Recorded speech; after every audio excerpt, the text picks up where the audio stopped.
trabajando y me pendúan la IAD, estamos siempre. Hoy un hoy para ni me conozco ni en la menderita de algo, algunos llegaron a decir que éramos casi 8 millones, ahora somos 6.109.000 habitantes. Sin embargo, en la estadística, ese es un dato importante, que relativamente no afecta mucho lo que vamos a ver.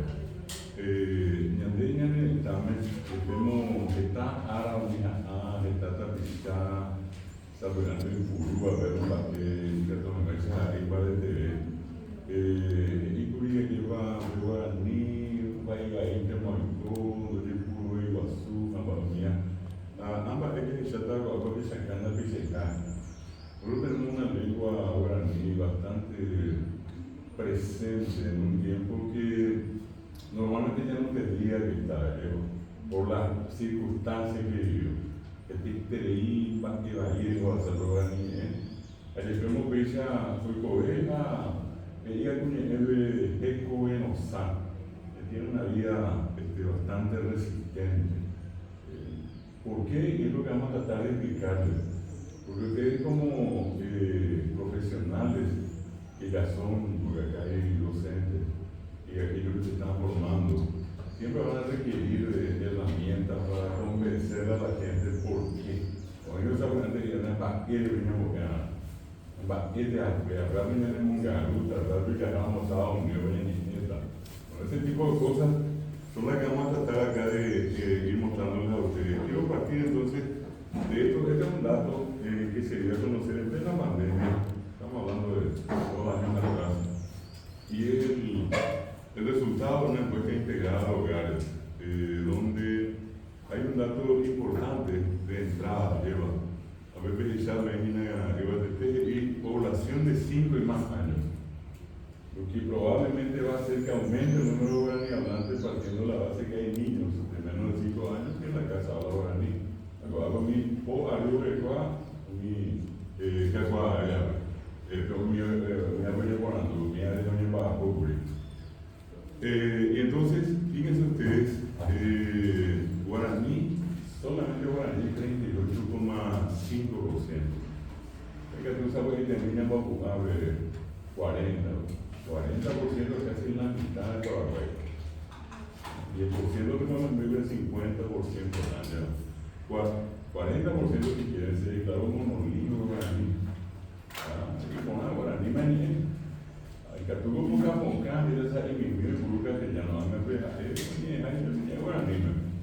Y en segundo lugar, hay una franja también muy interesante. 30,6% se declaró bilingüe. Ahí que no dejamos por idea, guaraní a castellano. Solamente que allí hay un fenómeno, un hecho que tenemos que saber analizar. Esta vez, mi 30% que responde a Eva Guaraní, a Fui castellano. Era un niño, Guaraní, me ha salido que era muy bueno. Ese dato es importante porque hay cuando uno estudia lingüística, hay un fenómeno que siempre le interesa al estudioso de la lengua y de la lengua en contacto dentro de la sociedad, la sociolingüística, ¿verdad? Y dice que es tan importante el saber cuál es la lengua materna de una persona mínimamente bilingüe. Porque pues la lengua materna le va a marcar por toda la vida. Aquí tenemos que siempre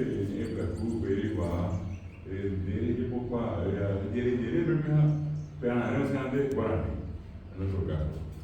Yo tengo esa experiencia particular. Yo nací y viví mucho tiempo en medio totalmente guaraní hablante, en un lugar muy retirado que es Casa Paz.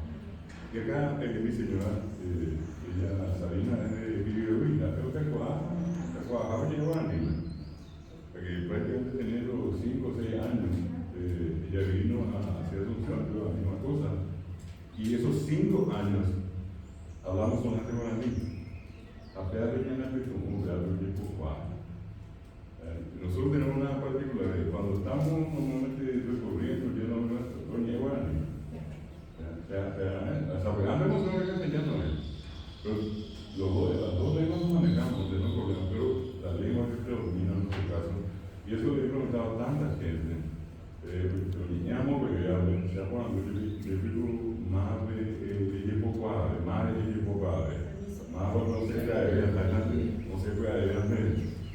respuesta a todos los casos siempre fue el guaraní. Por eso, si ustedes suman allí 38,5, más ese 30,6, dan 70% del Paraguay que es hablante guaraní. Y vean ustedes un 28,5 nada más se declaró únicamente hispanohablante, o sea, habla castellano. Claro, le sumamos 30% y ya un 60% con el tema trilingüe, pero comparado con la cantidad de monolingüe guaraní, ese es un dato que sobre todo al estudioso extranjero le interesa mucho. ¿Por qué? Porque el guaraní no se enseñó hasta 1994. Desde el año que uno tenía porque era reconvocar en latino de reforma educativa. A ver, bueno, primero, segundo, OSD. Hoy llegamos y probablemente pongan ustedes 10 años de tarea en Barcelona. Llegó, por ejemplo, a los niveles superiores, a las universidades. Pero después de la colegio, oficialmente de 1994. Y todo ese tiempo anterior, que es lo que el Estado usó para desarrollar las clases, los libros, los exámenes en castellano. De hecho, que hasta hoy sigue siendo la lengua predominante en materia educativa, ya que el Ministerio tampoco asumió una garantía constitucional que dice que el país es un país bilingüe y que los ciudadanos tienen derecho a recibir educación en su lengua materna. Solamente cuando, y probablemente ocurrió acá, yo conozco, yo soy acá, soy vecino de ustedes, yo acá cerquita, con todo eso llegué 5 minutos más tarde. Yo conozco Caquetá, a Igualá, Itagua, pues mía, yo llevo más o menos 50 años recorriendo el Paraguay con esto que tiene que ver con la promoción de guaraní. Y donde me he ido me he encontrado con gente que habla guaraní. Pero me han dado circunstancias, donde yo hasta hoy sigo haciendo una práctica que yo sé que en el fondo a lo mejor no queda muy bien, pero hago para demostrar a mí mismo que no estoy equivocado. Sea esa cosa manda ya viaje. Pero yo normalmente suelo entrar a veces me invitan a una escuela, sobre todo a abuelas de escuela, y tengo la oportunidad de entrar a veces en un segundo, primero, tercero, cuarto, ¿verdad? Y la costumbre mía es entrar y hacer un discurso de 2 o 3 minutos en un castellano para el que ponga. Ni así arriba, castellano y tu guaraní. Hacia ni ella era mañana, mi vida, y espera, mientras coño, y espera, o así, mañana un vivir, el barco de viaje. Y yo termino ese discurso y en castellano pregunto, ¿me entendieron? Normalmente en la primera pregunta, ¿me entendieron? Nadie me dice nada. Insisto un poco después y sin falta aparece uno por allí que me mueve la cabeza. Apenas a echado de ver además si te gusta que la mía de guaraní. Yo comienzo a decir ese mismo discurso guaraní y como que se abrió la puerta y entró solo. Hoy me avisaría por Honduras, o Bucaría, o Basilea, porque entendieron. Bueno, y eso no hace falta ir adelante. No hace falta ir allá en el fondo de la campaña, en el último proyecto del Paraguay. A ver, gente quiere entender qué gusta hacer. Yo creo que acá, lo que tiene la experiencia de trabajar acá, nomás en cantidad de naciones, más una de cada uno. No hace falta, repito, ir demasiado lejos para ver este fenómeno. En otros idiomas, ustedes ven 2,1%. Allí entran las demás poblaciones que no tienen como lengua de uso el guaraní o el castellano. Allí entran los inmigrantes. Negro ya me está en que la universidad que hoy vive acá, o Hasata en el algo que combatan en acá, no voy a no voy a llegar más allá. Y están entrando peligrosamente y nadie hace nada de vaya el juego también, va a ver japonés, coreano, chino, árabe, a ver el alemán, mira, ya el volumen es ya hoy día, pero al margen de eso, nosotros tenemos allí el equivalente al 1,3% de la población nativa indígena, apeguaregoría. Pero ya está teniendo mi país, Ventenambo, Guaraní, o Inhahuecha, lo que están en el Chaco, Ayobreo, Chamacoco, Guaná, Sanapaná, de toda lengua, macamia, y el bueno, y eso equivale solamente al 1,3%. Del 1,3%, y eso, de acuerdo con este último censo, 150.000.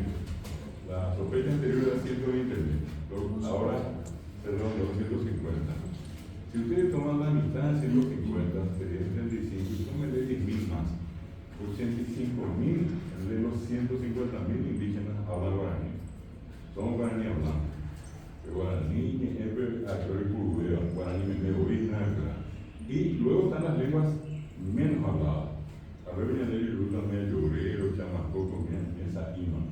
Está el famoso caso de Guaná, que fue estudiado antes de la pandemia por lastimosamente un amigo que falleció, el doctor Sam Nicholas Gillan, norteamericano que llegó a venir más de 20 años, que venía para trabajar con nosotros en el Ateneo y allí con otras instituciones. Él fue contactado por la Secretaría de Política y Lingüística para hacer un estudio sobre el Guaná. Hay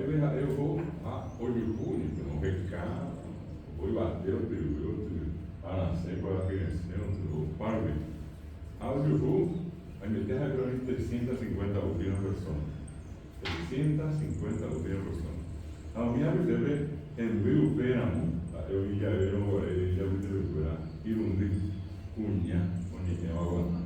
Fui a el Río. Hay pero en castellano, en guaraní, en alemán,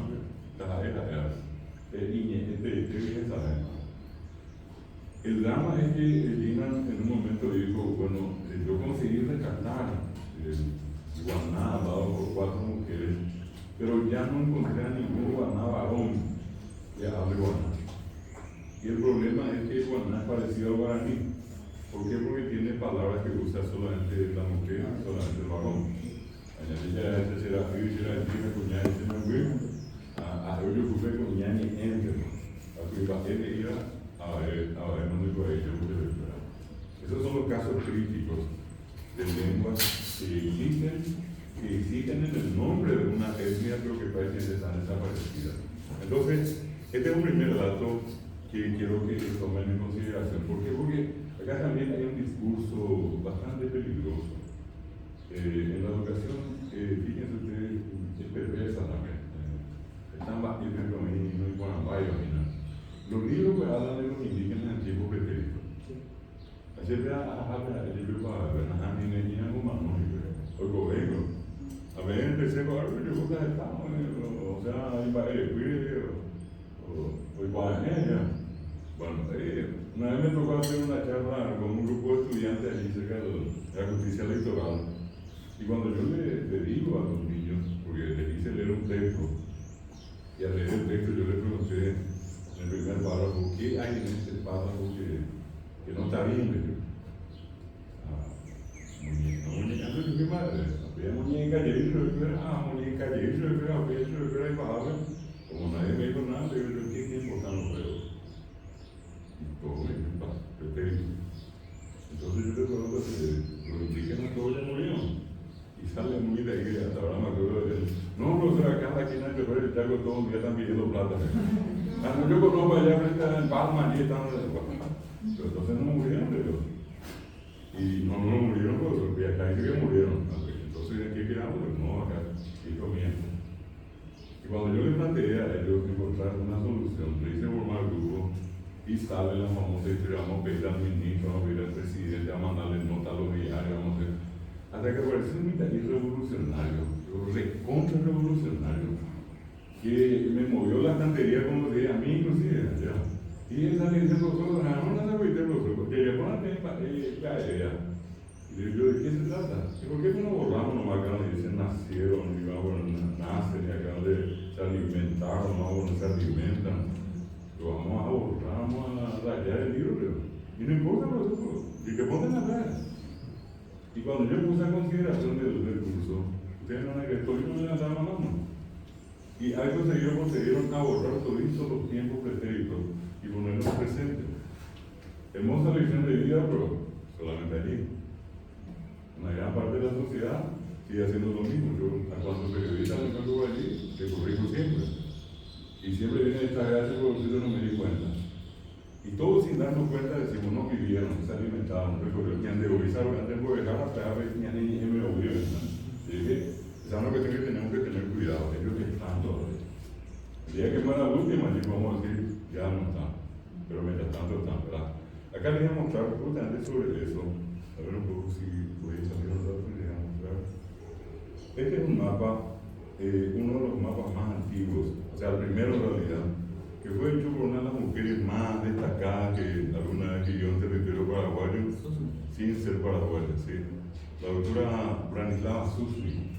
Ella fue traída hacia 1950, para que ustedes se den cuenta de que estos estudios son recientes. En otros lugares en América, 200, 150 años. Realmente. Y un gran paraguayo, yo le suelo decir que fue el único, pero el único que alguna vez hizo una obra tan social, tan importante, el doctor Andrés Barbero, que fue el único filántropo de Paraguay. Filántropo, no creo que Villaguay, Pirapiré, Pichacura, hermana, llegó a ser una especie de Bill Gates, de por y subir virus de tarea con el y que él, soltero, nunca jamás se le ocurrió casarse, sobre todo hermana, María y Josefa también soltera, se pone de acuerdo al final de su vida y dice, bueno, entonces yo le voy a ver, vaya que vos traes de Pirapiré, ya, siempre que vamos a ganar de la Pichacura. Y con el tiempo se crea la Fundación La Piedad, que hasta hoy administra el Museo Andrés Barbero, la Academia de Lengua Guaraní, la primera, la más antigua, que es de 1920, la Academia Paraguaya de la Historia, la Sociedad Científica, la Asociación Indigenista del Paraguay, dependen hasta hoy de la Fundación La Piedad, que administra la plata de Andrés Barbero. Hasta hoy, Andrés Barbero sigue produciendo dinero porque tiene unas enormes extensiones en el Chaco. Estaba acá, pero como dice, vamos a Cacuá, o Pirapiré, adelante. Pero me estaba en Burú, ya fui yo mamá, mi hijo tenía. Bueno, y en ese plan, él le trae, preocupado ya, él era médico. Fue el primer médico paraguayo que tiró la facultad de Ciencias. El primero, el número uno, Andrés Barbero. Y Andrés Barbero era una persona tan preocupada que a él, por ejemplo, le preocupaba ya en ese momento las mujeres. Y que de ellos mismos esperamos cuñados manuales en el grupo. Entonces él crea la carrera, entonces se llamaba parteras rurales. Y paralelamente crea también la carrera de enfermería. Y después ve la realidad indígena como ninguno y dice, bueno, pero esto tiene que tener una solución de carácter académico, científico, basado en investigación. Y para eso le trae a la más importante etnógrafa y etnóloga que vivía en ese momento en Europa, Branislava Susni. Y ella llega y cuando llega, Barbero ya murió, justo murió cuando ella estaba llegando. Y ella viene y desde 1950 hasta 1970, 20 años. La gente contar preguntas, porque cuando había señor no imaginen ustedes lo que fue en 1950 al 70, no había ni camino. Ahora el que me fui igual. Y dense cuenta, dense cuenta que ella comienza en este mapa de Paraguay, que ella ubica a los pueblos indígenas. ¿Verdad? Ya por ahí India, oye, pues como ojo ahí mi chama poco. A ver, me lleva de Tecna, de acá, a Lloreo, a llegar a Lloreo con Amor. Ya te digo, a ver, con Amocoin, Tapeteja, Chiribano, con Guaraní. Las son las dos únicas etnias guaraní que existen en el Chaco. Que el territorio de la región oriental siempre fue un territorio guaraní, el chaqueño nunca, el territorio del Chaco. ¿Cuándo fueron estos a parar allí? Y cuando Alejo García, que descubrió el Paraguay, 1527 por tierra, cruza acá por San Pedro, ¿verdad? Viene hacia la zona ¿cómo se llama? Del sur de Brasil, Florianópolis y compañía acá, y de allí viene Santa Catarina, cruza acá por San Pedro y va para arriba. San Pedro, un mini ahora está 20.000 guaranicueras del viejo, como en un vaqueano, querido Bolívar. Y cuenta que a la avenida, cuando él retornó, estos son los que se quedaron en territorio chaqueño. Lo llamaban Tapiete y los Tirihuanos. Lugares a que fueron a Éramos Yepe, Chaco, yo pedí que afuera, yo afuera porque yo habitante más acá, oye, que también originaron ellos digamos, las nucleaciones guaraníes del Bolivia, o ya estaban los. No, sí, justamente. En ese trayecto. Claro, estos son los que viniendo se quedan en territorio paraguayo, están los que quedan en territorio boliviano. Y también una parte de eso ya, con el tiempo de Bolivia, cruzaron y entraron en territorio argentino. Por eso entonces el acento boliviano guaraní que tienen ellos por la forma de hablar de eso va a quedar que fueron. Claro, o sea, son guaraní hablantes, son la gente que, así como ocurre con el castellano. Ya, una vez de Curepí, éramos calle, gallina, digo, calle gallina. Sacaban de barba y eran de capuñas de ella. Es el mismo fenómeno que ocurrió con el guaraní. Por eso hay un guaraní boliviano que tiene acento llano. Las grandes aquí en ella es Pirendagüe, acá es Pirendagüe. En ella es Burubizá, acá es Burubizá. En ella es Tupac, acá es Tumpa. ¿Viste cómo me dice? Pero por lo demás se entiende. En mi escuela tenía la orilla en la escuela. Cuestión de costumbre. La misma cosa con los acá correntinos. El correntino pronuncia chache, chamigo, pero es distinto al guaraní que pronunciamos nosotros. Bueno, entonces ella recorrió y ubicó todas estas etnias, y esto ocurrió hacia 1970, cuando ella termina, hace este mapa, tanto la región oriental como. Dividió, llegó a tanto el estudio que hizo que ella consiguió descubrir lo que se llama la familia lingüística.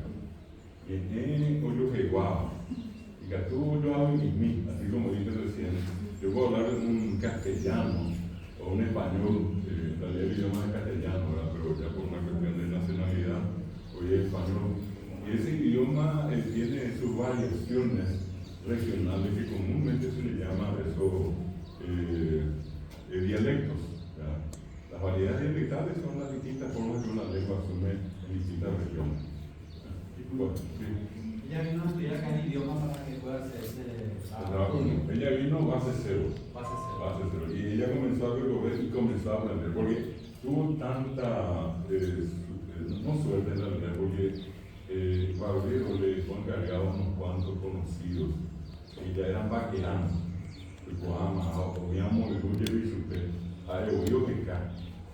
Normalmente cuando uno hace un trabajo de investigación, uno elige un tema y tiene que hacer ya una observación.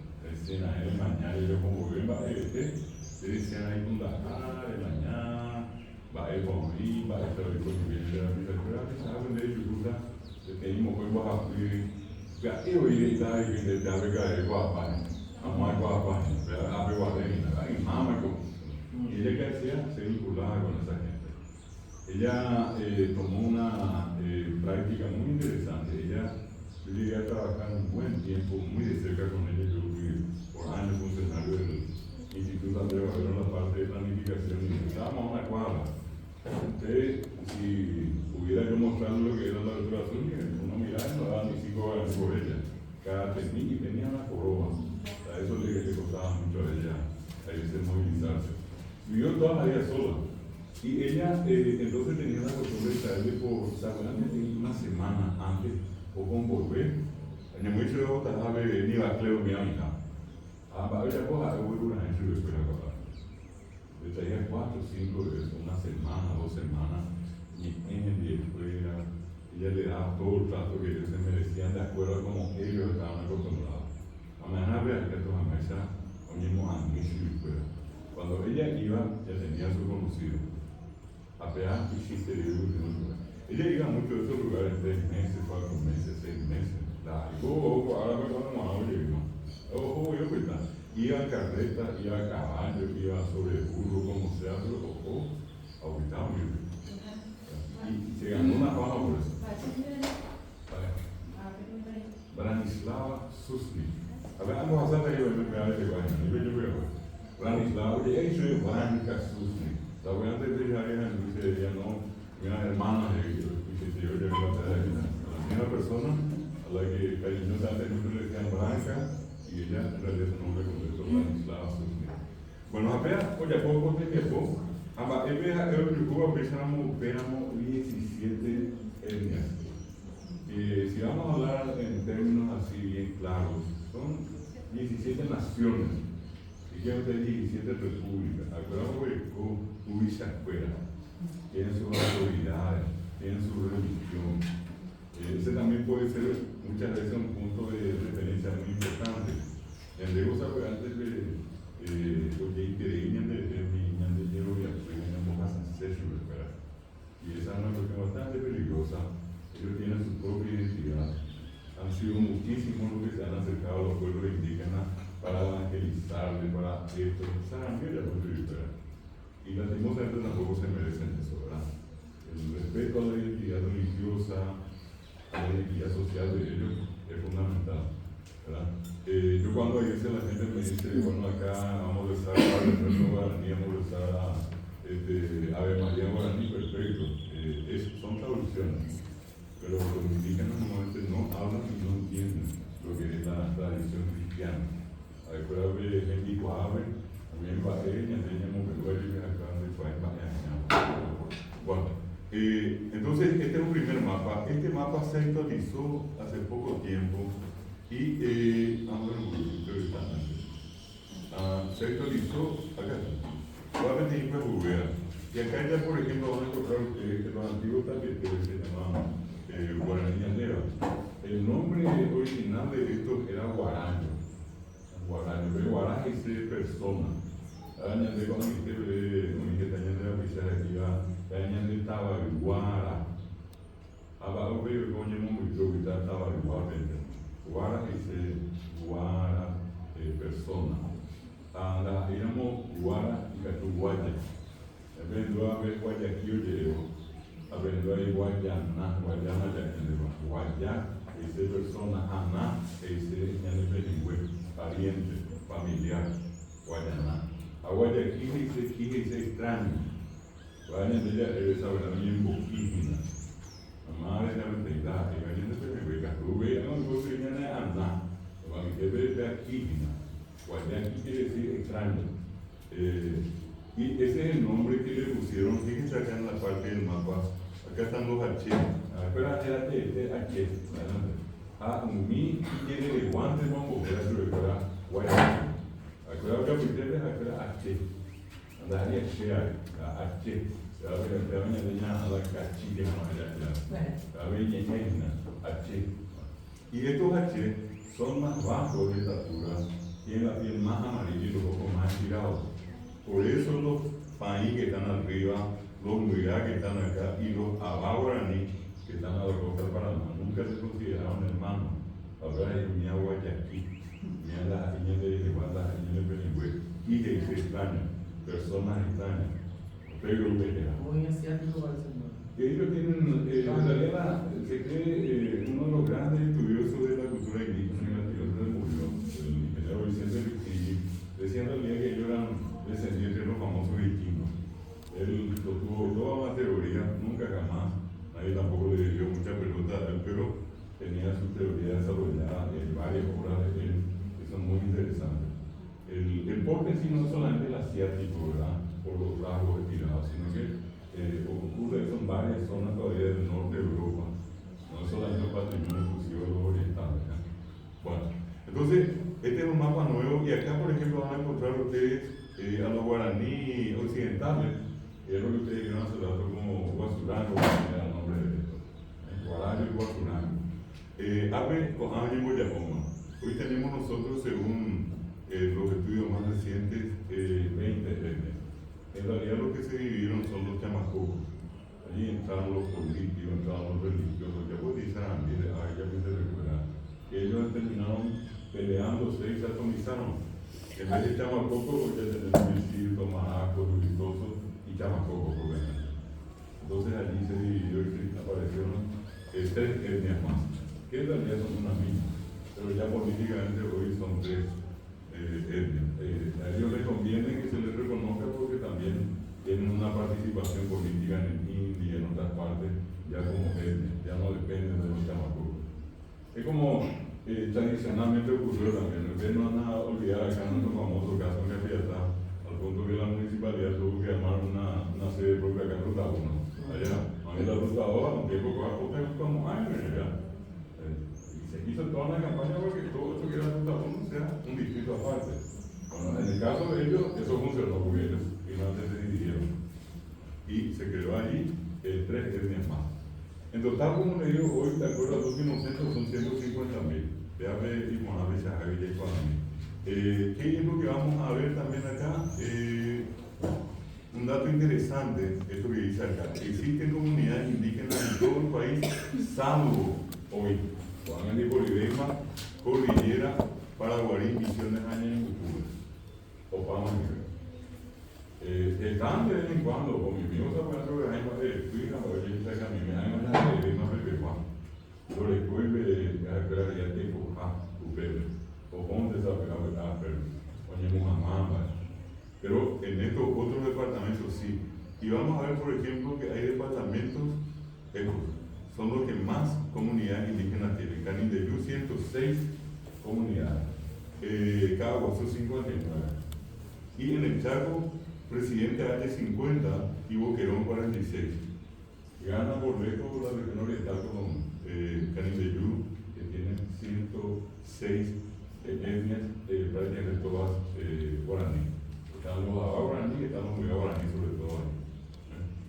Ya empezamos a explicar a Moriba Oikoji. Por eso le decía lo del discurso del pretérito, no es recomendable porque ellos están presentes hasta hoy. Bueno, pero ¿de dónde vienen? Ya me tengo que tener con el equipo de mí. Recuerdo, a ver, con la este es un primer trabajo. Nosotros lastimosamente no tenemos hasta hoy la carrera de arqueología, también conocida con el nombre de prehistoria. Cada Yericoña se viene historia como carrera, pero arqueología no. Bueno, este es el caso de un paraguayo fuera de ser poco conocido. Hay en Brasil, en el estado de Tanguaya, para que vayan de cualquier Añandini cuadra en mi arte, Itaguá, para mí, cuadra, a ver, en el Icoen. O sea, cuando el Icoen hace no se obra, lastimosamente es una forma de que el propio también sistema, ya la educación nos mostró mucho, el valor de lo moral y poco de lo que es nuestro. Bueno, en este caso, este es el primer trabajo que se hizo en la década del 80, de 1980 hasta el 88 para ser exacto, 8 años. Apenas límite Cariaquí, hoy un cariño menor, 38 años tenía cuando murió José Lerazo. Tuvimos la oportunidad de compartir muchos momentos. Él creó un museo, si alguno de ustedes tiene tiempo, al ir hacia el centro por Manica López. Pasan ustedes la calle de la iglesia, una cuadra más abajo está Coronel Bogado, bajando por la que fue de Manica López, ¿verdad? Coronel Bogado, ustedes media cuadrita y allí está el museo Vivo Boyani. Que nomás está cerrado, ustedes golpean la mano y hay gente que le va a atender. Ustedes dicen, estoy estudiando guaraní, quiero ver la urna funeraria. Bueno, ¿por qué les cuento esto? Porque Perazo había estudiado arqueología, pero no acá. Él había ido a Alemania, estuvo por Francia, estuvo por Estados Unidos, estuvo por Brasil y después llegó a Paraguay. Y cuando vino a Paraguay, él vino con una idea, impactó que yo venía muy comunidad. A Paraguay, a la casa de Ituyareva, de Pepe Guardia, y Areveva, de Paraguay, de examen. Entonces llega, ¿qué es lo que hace? Comienza a recorrer a distintas comunidades.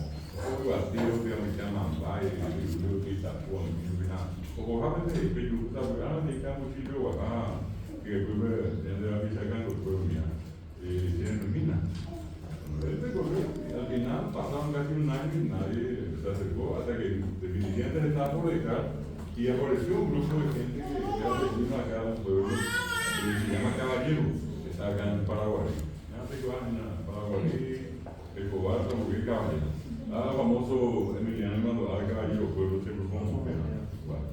Y viene de allí, cuando eso ni siquiera está apartado, cuando le digo que eran 30 kilómetros de tierra un poco más.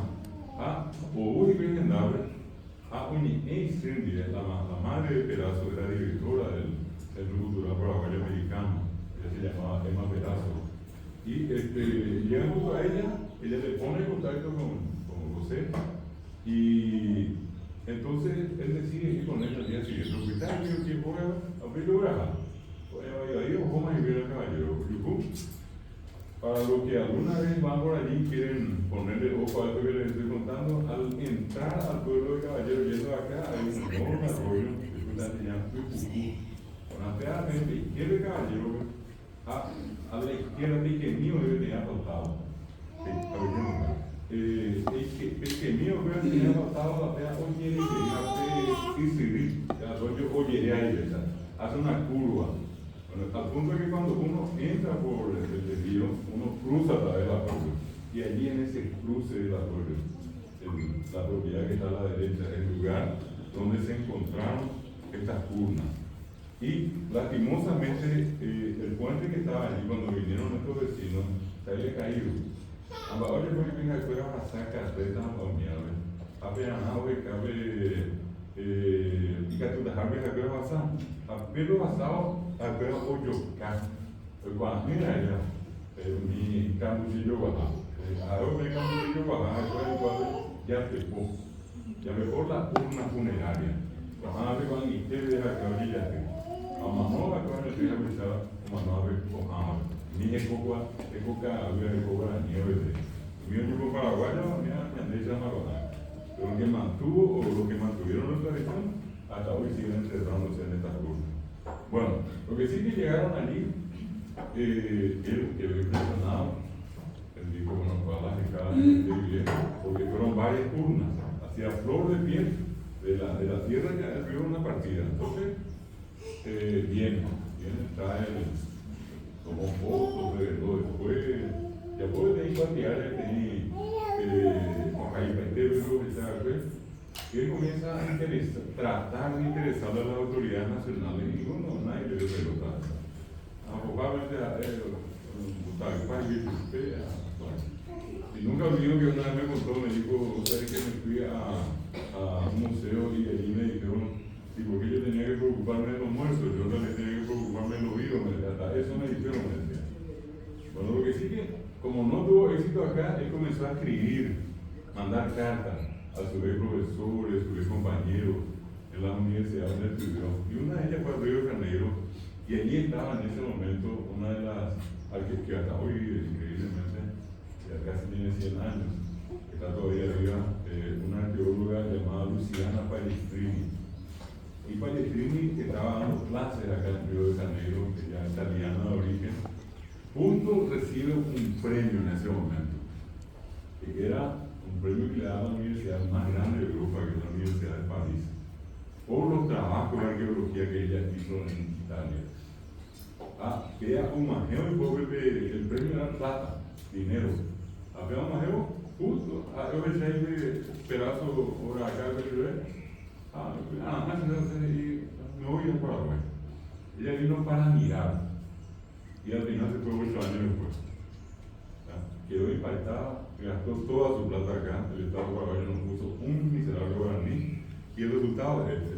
Ellos tomaron, ya me hice cocotí, no me hice esa pena, cocotí, acuérdate, armaban unos cuadros y después por metro bajo tierra. Cada metro era un nivel. En total tenían 8 niveles. 8 niveles de medio metro, total 4 metros de profundidad, lo que llegaron a acabar. Para encontrar la última urna que estaba más profundamente enterrada.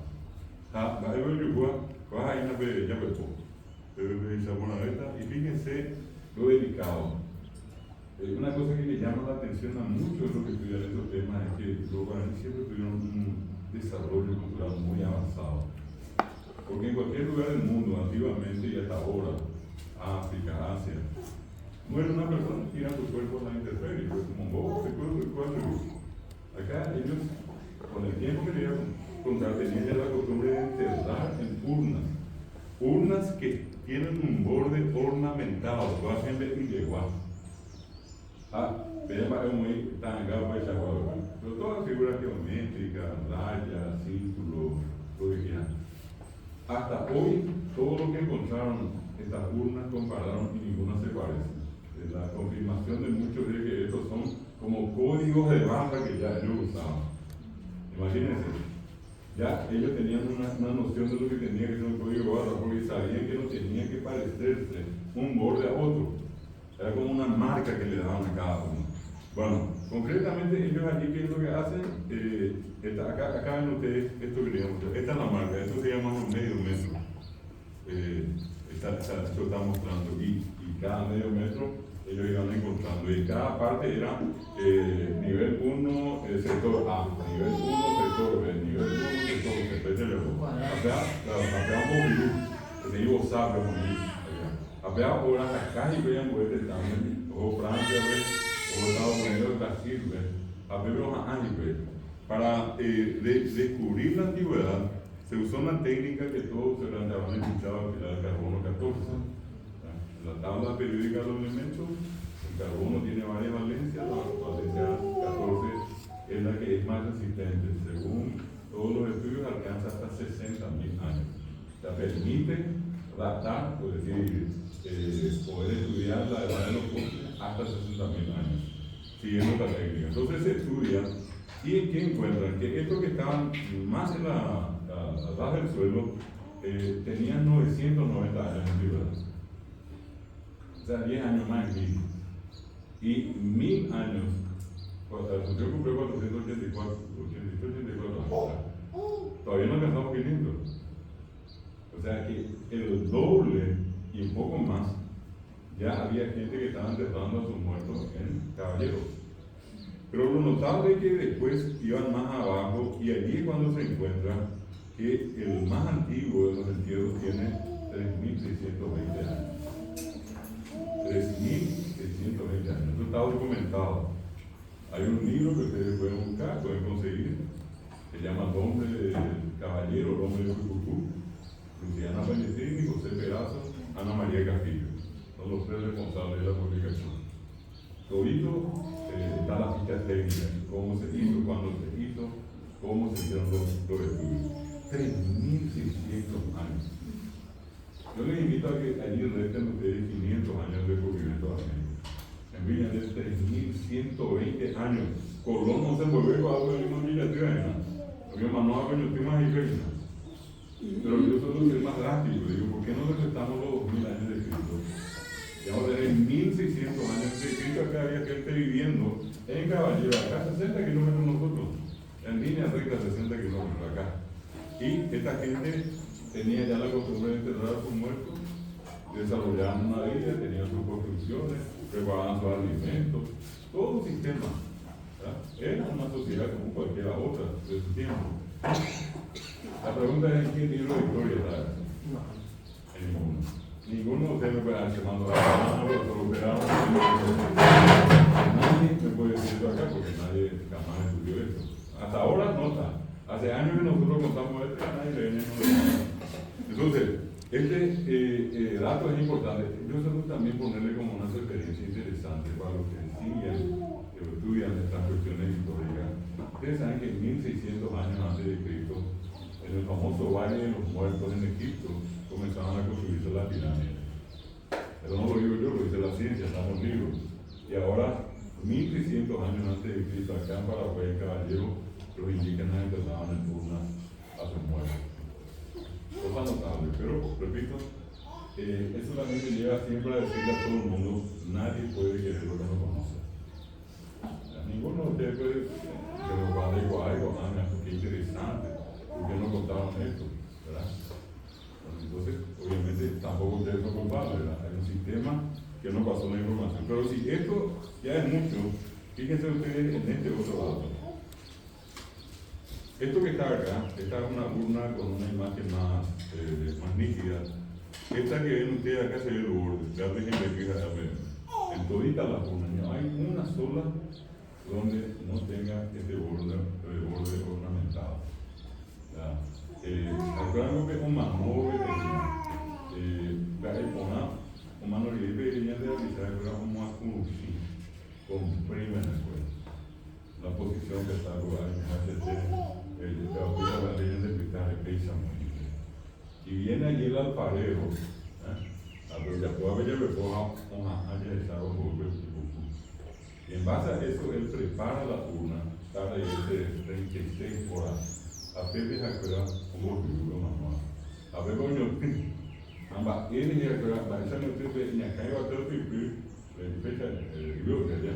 Va a ver por pipi, se acuerda de Ibu, ni a ella, ya podíamos hablar de Temítina, muy era su abastí, mandito de ellos. Sí, me va a ayudar, porque cuando. A ver, la gente me tuve lo mandó a poco de por mucho tiempo y hasta ahora ellos en muchos lugares yo conozco ellos por ejemplo después de unos 6 meses 5 meses 7 meses varía ellos retiran un cuerpo del fallecido Abuelupe y Tapuime a esperar ya pobre Ñemboque a repetir esa javi que Ñemboque Lupi tenía de la risa humana que está tienen el concepto de una segunda oportunidad de vida que se da con todos, ¿verdad? Bueno, esto es, ¿dónde se encontró? Esto se encontró en Itaipú. Itaipú o Ñubuaná, no lugares, llegó allá, en Ñubuaná, son casi 200 metros de profundidad, a la base. Llegó para haciendo el examen,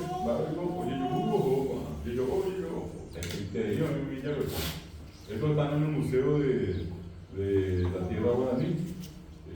Ustedes pueden entrar allí, pueden ver, ¿verdad? Y eso se estudió por pedido de las direcciones del lado brasileño y paraguayo. ¿Qué es lo que se encontró? Tienen entre 8.000 años y 10.000 años de antigüedad. Y si creímos pasar a 3.620, hasta 10.000 años. A veces te quita 500 kilos, aquí ya tenemos 9.500 años y eso que nosotros ni idea tenemos. Que acá ya hubo gente viviendo. O tenemos los 1.000 años de Cristo, son 8.000 años antes de Cristo que acá había gente. Y eso lo dice la ciencia, eso está documentado.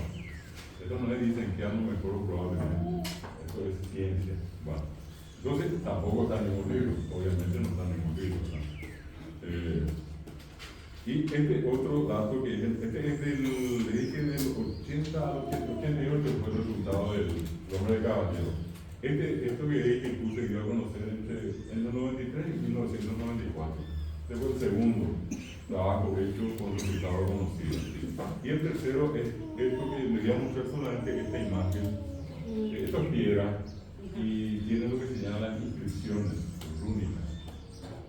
Son imágenes hechas en la piedra y es un sistema simbólico, es un lenguaje, son formas de comunicación. Igual a eso había en Europa y en otras partes.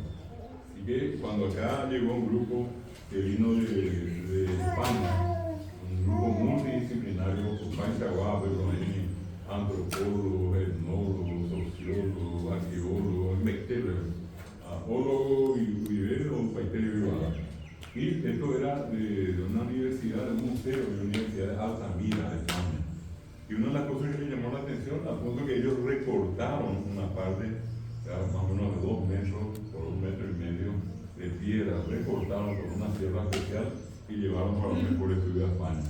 Y 2 años después volvieron a poner en el mismo lugar. ¿Por qué? Porque ellos quedaron asombrados con esto.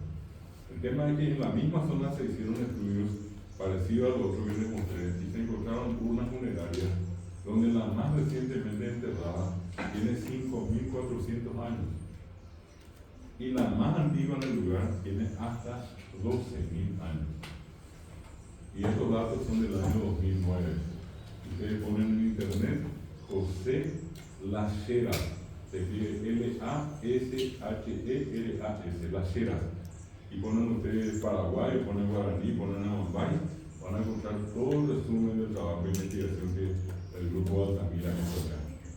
Y es una cuestión muy interesante. 12.000 años es el último dato del año 2009 que revela la antigüedad de las poblaciones en Paraguay. Datos científicos, ahí dicen que ahí era muy tebio y cómico, hablan de ahí, oigan acá, ¿no? Acá es con precisión de datos el que les estoy contando. Bueno, esto es un poco de lo que sería hablar de la prehistoria, hablar de la historia, hablar de los pueblos indígenas. Ahora, el problema es que 1,3% de población indígena, somos 6.190.000, 70% habla guaraní. ¿Qué es lo que podemos darnos cuenta entonces si yo le digo que son 85.000 nativos indígenas que hablan guaraní y somos 6 millones, igualmente hasta 5 millones de paraguayos hablan guaraní? Hay una importante diferencia. Quiere decir que hay casi 4 millones y un poco más de gente que sigue hablando guaraní sin ser indígena. Y ese es el fenómeno que al mundo le llama la atención. ¿Cómo es que si ya prácticamente no están, el idioma del dominado pasó a ser dominante? Porque dominante, claro, es el fenómeno más raro porque empieza la historia de la colonia, llegan los conquistadores. Imagínense que no llegaron acá los mejorcitos, llegaron todos los más rancios, ¿verdad? Los que estaban en las cárceles de España, lo que se le dio como último recurso, te moría acá en la cárcel o te vas allí, si conseguías algo vas a vivir allí libre. Y eso llegaron acá. Navegaron prácticamente 9 meses, ¿verdad? Tipos que ya estaban en la cárcel solos. La famosa historia que a nosotros nos vendieron es que acá vinieron, primero se sentaron, jugaron la tuba de la paz, y allí muy amablemente los caciques decidieron darle a las mujeres. Y yo creo que no vamos a hacer una situación real. Llegan acá una partida de tipo, una calentura con el perdón de una novela, una partida de mujeres habladas así solamente desnudas, ¿verdad? Aquí para la fábrica de convenio, uy, ya subió, me voy pasando con ya subió, a ver, esa es la realidad, la historia que nadie quiere contar. Bueno, y acá nacieron. Y esa responsabilidad fue tan grande que ellos iban de una mujer a otra, y esta mujer quedó con la criatura en el vientre, nació la criatura, tuvo a la criatura. ¿Fue el papá que hablaba castellano o fue la mamá indígena que hablaba guaraní? Que obviamente fue la mamá indígena. Allí ya empieza la historia de la pervivencia guaraní. Un idioma difundido, promocionado, fortalecido por la mujer indígena. Así ocurrió hasta el momento de la independencia. Después de la independencia, todos van a recordar a un gobierno que para mucha gente tuvo la desgracia de ser considerado el peor de todo, para otros, y me incluyo yo entre lo que puede decir en este caso, bueno, fue saludable lo que hizo el doctor Gaspar Rodríguez de Francia, cerró la frontera, ¿verdad? Y propició una amplia difusión de guaraní. Poco nada se hablaba castellano. Francia inclusive escribía, yo les cuento que soy parte de una institución que se llama Instituto de Investigaciones Históricas Gaspar Rodríguez de Francia. Me tocó trabajar con varios historiadores, el doctor Alfredo Liola, el doctor Brullán, el doctor Roberto Romero, gente que vivió toda su vida en los archivos del Archivo Nacional. Y allí uno va y encuentra documentos escritos a mano de esa época, y eran cartas escritas en guaraní. Y para quienes que digan castellano si nadie entendía. El primer himno de un caraguatariense que es Anastasio Rodón fue en guaraní. Son algunos datos de la época. Termina la época de Francia. Eliene López, Carlos de López, justamente ayer fue el aniversario de su, es el aniversario de su nacimiento, del primer presidente constitucional del Paraguay. Él, ¿qué es lo que hace?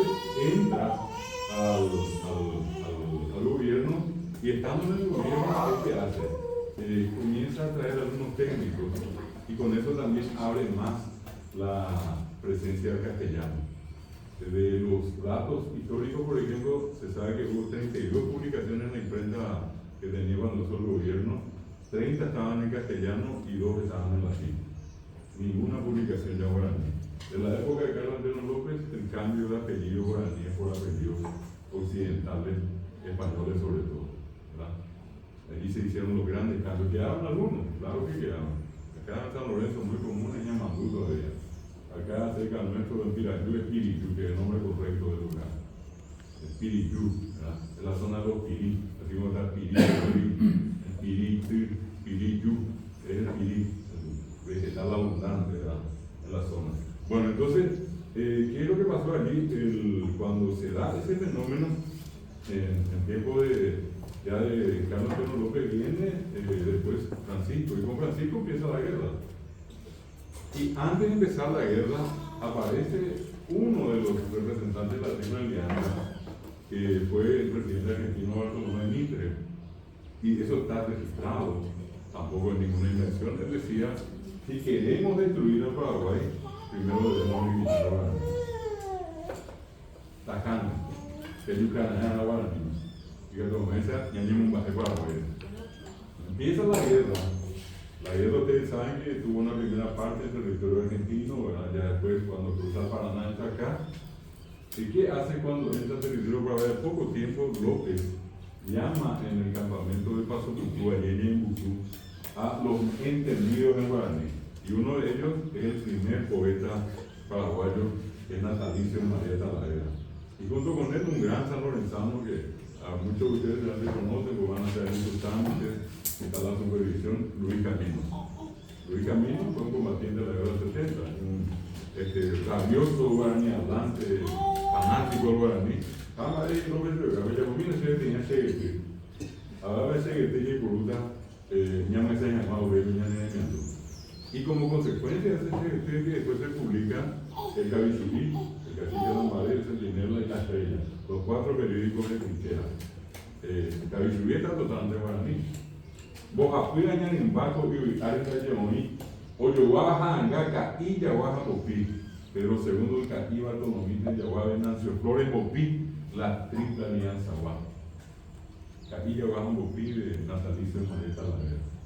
Se usó el guaraní para burlarse del enemigo y fortalecer el ánimo de la tropa. Pedro II, el Cají, Bartolomé, Yaguaja, Venancio Flores, Popí, la Triple Alianza Guaja.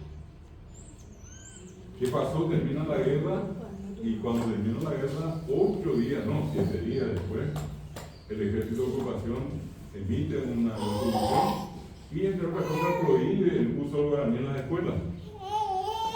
Yo suelo publicar eso cada año para romper el alma a toda la gente que todavía sigue siendo legionaria en Paraguay, ¿verdad? Para que sepan que se prohibió el uso del guaraní.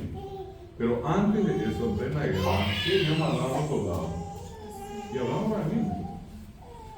Imagínense ustedes, 1869, 12 de agosto, batalla de Figueroa. Todos los combatientes, guaraní hablantes. Las 100 mujeres que tanto se acuerda Francisco Paz, que dice la mujer, para ella la mujer más gloriosa de América. Esas 100 mujeres, yo las recuerdo que no hablaban chino, no hablaban alemán, no hablaban portugués, no hablaban francés, ni guaraní. A guaraní me lo más que yo me escuchaba. Esa es una cuestión que no tenemos que perder de vista. Así también ocurrió con el tema de los niños mal queridos de Costañón. Peor todavía. 4 días después, imagínense ustedes lo que habrá sido ese escenario, donde las criaturas que iban muriendo se les pasaba con caballos, se les cortaba la cabeza, lloraban esas criaturas. Al decir, Moiteo y el Gaboraire, luego mañana, hacen allá afuera, y esas criaturas no gritaban en chino, no gritaban en francés, gritaban en guaraní. Guaraní me van a nombrar ahí fuera. Entonces, cuando ustedes tocan este tema con sus alumnos, muéstrenle esa parte que no van a tener nadie cuenta. Y que es una cosa. Cuando el famoso, ¿por qué vino la masacre de Figueroa? Porque el comandante de las tropas aliadas, el conde de Oro, tenía un amante de nombre João Navarreto, un general que ese día tuvo a su cargo el asalto a Figueroa. ¿Y qué hace un paraguayito, el capitán Solalinde, a quien nadie, ni siquiera remotamente se acuerda de este señor, nadie se acuerda? En un momento que hubo un pequeño receso, cuando vuelve a empezar la batalla, él mira allá enfrente, le ve a un tipo a caballo y le llama a un mitaí, porque mitaí tenía un poco más de 15 años, otro tiene 16, 17, un cabo, Gervasio León, otro ilustre olvidado. Ahora no es la Gervasio León, pero mismo ahora no dice inglés, ¿verdad? O no dice castellano, ¿verdad? O no dice guaraní, yo vivo a decir a él, echarle un caballo y vas a echar, ya piña de tu que esté ganando, de un balazo. Y cuando de eso se enteró el conde que murió su pareja, ordena arrasar con Figueroa. y queman el hospital con 600 personas, dentro, incluidos brasileños, que solidariamente estaban siendo atendidos por la tropa paraguaya. Los mataron a todos. Y allí al final le toman a Pedro Pablo Caballero, le matan, le violan a su mujer, le matan a sus hijos, le degüellan, y a él le atan a 4 de las manos, a 4 caballos y le destrozan. Así murió Pedro Pablo Caballero. No está ni murió Victoria. Nunca jamás se contó. ¿Qué es lo que hacemos nosotros cuando estudiamos la historia de la Triple Alianza? 2 páginas si jugamos en una clase que ya sabes, ya. Pero nadie, 6 años con esa guerra. Perversa. 10% del Paraguay quedó. Esa fue una guerra de exterminio. Nos mataron todos porque ya el mundo le reclamaba a los aliados que ya, ellos pues dijeron, en una semana en la Asunción, en un mes, tocaba la guerra, dijeron los aliados. 6 años. Y reaccionaron repúblicas importantes del mundo, entre ellos nuestros hermanos colombianos, que hasta ahora nosotros no nos acordamos bien de ellos. ¿Qué hicieron los colombianos? Dijeron, paren. Y a los paraguayos que están allí, que están todos por morir, nosotros les invitamos a venir a Colombia y van a seguir siendo paraguayos acá. Yo me acuerdo que se llama Piñimbala, voy a hacer allá. Imagínense lo que hicieron los colombianos. Decir, no vengan acá y van a seguir siendo paraguayos. Y así se forzó el final de la guerra. Y finalmente muere López. Y queda diezmado, 10%. Las guerras en el mundo, cuando se ganan por 5, por 10% de muerte del enemigo, ya luego es un desastre. 25, 30%, como Sarandí, novela. Llegaron 50%, es casi imposible. Acá se mató un 90%. Yo no pido revancha. Yo lo que quiero simplemente es que la gente sepa de dónde venimos. Amo opa y pego a New Peramo. Opa, vea Yuruga. Opa, vea anda ahí la bebé y mando asa a la gente que va a anime. Hay gente que dice eso, y eso es un disparate. En ese momento, el único idioma que había era hablado por todo el guaraní. Termina la guerra, ¿y qué es lo que ocurre? Otra vez aparece la mujer para mujeres. Yo le quito el sombrero a todas las mujeres. Yo siempre le quité de acá y yo le enseñé a mi madre. Yo tengo 2 hijas y tengo en este momento 3 nietas, ¿verdad? Y es que mujeres tengo cerca mío y son motivos de respeto siempre. ¿Por qué? Porque esa mujer de la pobreza hizo el sacrificio más grande que ninguna mujer en el mundo va a hacer. Ustedes pueden creer que una mujer en Paraguay pudo tener 28 hijos. Que puedo tener 25, puedo tener 22, puedo tener 20, 17, 15, 14. Tener 10 hijos es una vergüenza en este momento. Así fue. Sí, cuando empieza la guerra del Chaco, el Paraguay tenía una cantidad de población impresionante, después de haber quedado en la miseria, en la ceniza. Esa es la mujer. Y esa mujer, ¿en qué idioma le educó a su hijo? Oye, en vez de la niña fue inglés, alemán, ni guaraní, así como ocurrió con las mujeres indígenas, las mujeres paraguayas no posguerra, hablaban guaraní. Y yo estoy tratando de explicarles por qué se sigue hablando. Que acá tienen una de las razones. Se siguió hablando porque inclusive en la posguerra las madres hablaban guaraní. ¿Qué se hizo? Y todo lo imposible. Con los indígenas se les prohibió. Los indígenas fueron sometidos en las famosas reducciones. Reducción significa sometimiento, significa esclavitud. Reducción, reducir a alguien. Emomicí, con el pobre, emosaje de pobre, ¿verdad? Eso fue lo que ocurrió. 150 años duró acá la presencia de los jesuitas. Tampoco estoy renegando, estoy poniendo nomás la otra cara de la moneda. 150 años equivale a 6 generaciones de 25 años. Ellos construyeron en piedra cuando nunca jamás en su vida construyeron en piedra. Hasta hoy no construyen en piedra los indígenas. Por una concepción filosófica. Y andemos ahí a Pemuaná. Andemos ahí temite y yo creo que ahí. Y andemos allá hay cualquier padre. Yo creo que vivir ahí ya, y mi banda ahí ya, cada onda ahí ya, y andemos ahí a Pemuaná. Va, este gramo de allá en el bate. Es el más, pero más contundente concepto del comunismo. no doctrinario, no de Carlos Mario y compañía, un comunismo natural, esencial. Y ellos que lo que hacen, veamos con su consumo,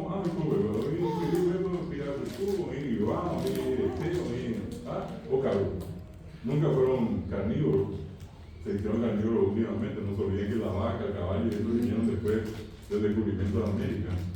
Hasta hoy hay indígenas que no comen carne, que no sean algunos animales que ellos consideran que tienen espíritus que son benéficos, para que vivieran en paz. Ambaré, afuera, anga, o pago a venía, o bajo. O para llegar, o allí, pésenlo.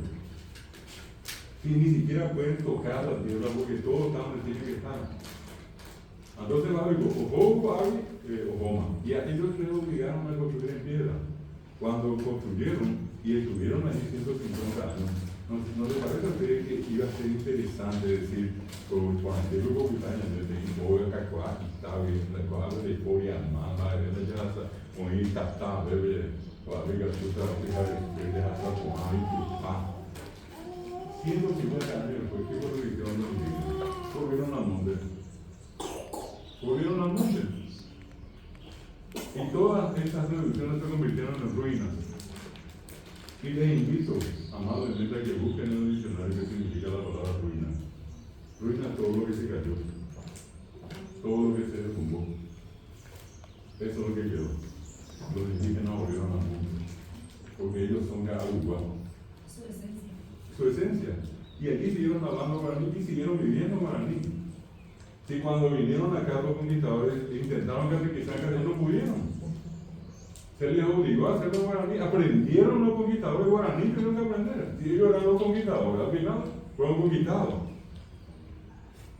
Tuvieron que inventar palabras que los indígenas nunca conocieron. Es la pescado, la indígena. La única es para engañar la pescado. El pecado no sé lo que bueno, que mañana está en la traducción del infierno. Pero el infierno no existe en la comunicación guaraní. El indígena guaraní viene acá, busca su tecocatú, busca la vida plena. Una vez que alcanza su ahuillé, va a haber ese estado de plenitud, estado de gracia, en Pama, o en Baitema. No va a haber tampoco, otra la humana. Ahora,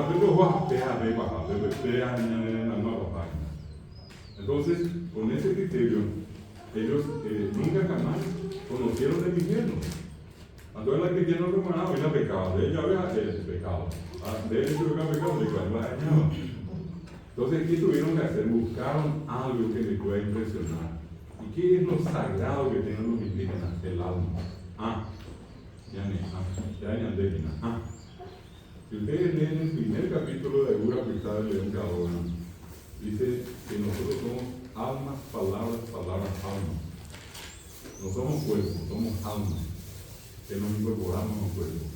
Entonces, cuando ellos cometen una falta como nosotros, claro que de un comienzo ellos no tenían el concepto de usar armas, ametralladora, cualquier tipo de arma que usamos hoy, jamás pasó por la mente de ellos. Preservar la vida siempre son principios del mundo guaraní. Entonces, ¿qué es lo que en este caso ellos hacen? Cometen una falta de trague ya de la gente de la lluvia. Había habitan de nada como bajón de ella vota tiene un billeta muy cuando en bien de recojable, esta subescuela se le comaná. Ahí se le comaná, ahí con alguien de manante, la escuela se le comaná. Maná es un estado de irregularidad, de anormalidad. Se coca tú, llegas más, allí que la bola, era o sacarse el nombre. Habrá para oye, aquella de esa mía, que se puede no debe, se han llegado a meterse a ver, se le comana, porque claro, con ese año vos era, pero estamos en la vera un embo. Era ahí, no, como van a tirar con ese será el Carlos. A Carlos es 0 kilómetros, 0 kilómetros. Como la ahí nada vida con el Carlos, pues en nada vida te cuerpo, ese Carlos más grande. Bueno, pero ojo, ellos cambiar el nombre es un signo de debilidad. Les cambia el imagen. Hay abuelos y abuelas que llegaron al final de su vida con un solo nombre. Mira, el santo Giovanni ya me llega, a mí era para que vinieron debe cambiar 2 veces, se acepta, 3 veces, 6 veces, pero 4 veces es un desastre. De hecho, yo por lo menos que anduve bastante entre ellos, nunca jamás escuché que hayan cambiado 3 veces, pero nunca escuché. A lo mejor me dando. Pero esa es la forma que ellos tienen otro tipo de vida. Ellos solamente hay un idioma así. Ellos no se preocupan por el infierno. Y antes de la ley que fui a poner la llevaga, la ñata, cada siempre que captura y coche vino a la guaraní. Permiso. Dentro de 5 minutos tienen receso. Bueno, avisamos de 5 minutos. Bueno, quiero comentar la idea de que vamos a llegar justo allí para el receso. Al mostrarle a ustedes esa imagen de lo que ocurrió con el indígena que volvió al monte, ¿verdad? ¿Qué pasó después de la guerra cuando las mujeres comienzan otra vez a multiplicar el Paraguay y crían a su hijo guaraní? La gente que quedó ya no tuvo dónde estudiar acá. Entonces tuvieron que ir forzadamente lo que iban a ser maestros acá a Paraná, Argentina, a Pedro y Colonia Carmen, Guarango. Porque hablo guaraní es Guarango. Y hasta hoy lo que le pide qué guarango es eso. O esa es una guarangada. ¿Qué guarangada? A la hora parece y Bahía y Guinea, eso es lo que significa. Esa palabra vino acá, el que hablaba guaraní guarango y el que hablaba castellano culto. Echana. ¿Y qué vino detrás de eso? Vinieron los castigos físicos. Que en ningún lugar del mundo se registran los castigos que aquí sufrió el guaraní hablando.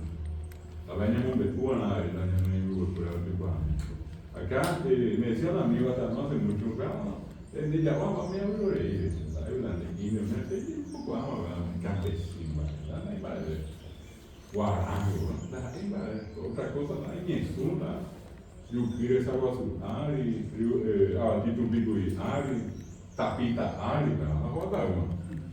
¿Verdad? Ahí no la, ya no sabe, pasamos a entender el tema. Esos son castigos. No van a encontrar, les invito a que le pregunten a sus amigos, conocidos, de cualquier lugar, no, si por hablar su lengua le hicieron una rodillada, si por hablar su lengua le pegaron en la boca, pues van a toda peste, cuál es yurupete, en el yurú, el yurupete, oye, llegué más guaraní, el yurupete, el yurupete es el castigo para el hablante guaraní.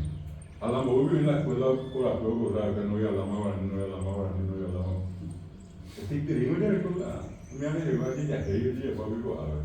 Y si ustedes hoy me dicen que hay papá y mamá que a ellos no les gusta, yo les doy la razón. ¿Por qué? Porque ellos pasaron por eso. Y ellos siguen creyendo que eso que ellos pasaron van a pasar a sus hijos. Entonces, a mí que llevan, no, sí, la castellano. Pero a escuela la enmena y después empezó a enmena, a escuela llevan en mi jame, por la familia, a mí te oí que. Solamente que ahora hay un cambio de conciencia, la gente se dio cuenta que no es nada malo. Y se dan cuenta cómo hoy, 2023, nosotros seguimos hablando y somos mayoría. 70% de Paraguay sigue hablando guaraní. Con todas las sectores. Voy a rematar esto con lo siguiente. Termina esa guerra, vienen todos estos ataques. La gente comienza dentro de todo a hablar ñemijame, pero viene otra vez un fenómeno nada grato, la guerra del Chaco. En la guerra del Chaco, ¿cuánto dio Matías Rivia? 28 de mayo de 1833, declaró un idioma oficial de la tropa paraguaya. Guaraní me lo niega. ¿Por qué? Porque nadie entendía. El inglés de los paraguayos, pero también no va a estar mujer ahí. El inglés paraguayo. Termina en plena batalla y está allá Emiliano de Fernández, los casinos Arecao, eso es o Pariremica, o Jairo de Chávez. Él fue un testigo, él fue combatiente en la batalla de Managua. ¿Y qué hizo? Escribió lo que allí ocurrió. Entonces, eso es importante entender cómo en ese momento se volvió tan importante que todo el mundo le dio el valor que tenía que tener siempre, ¿verdad? Pero en ese momento el valor de guaraní era fuera de serie. Bueno, vamos a dejar un ratito acá y a la vuelta vamos a continuar con la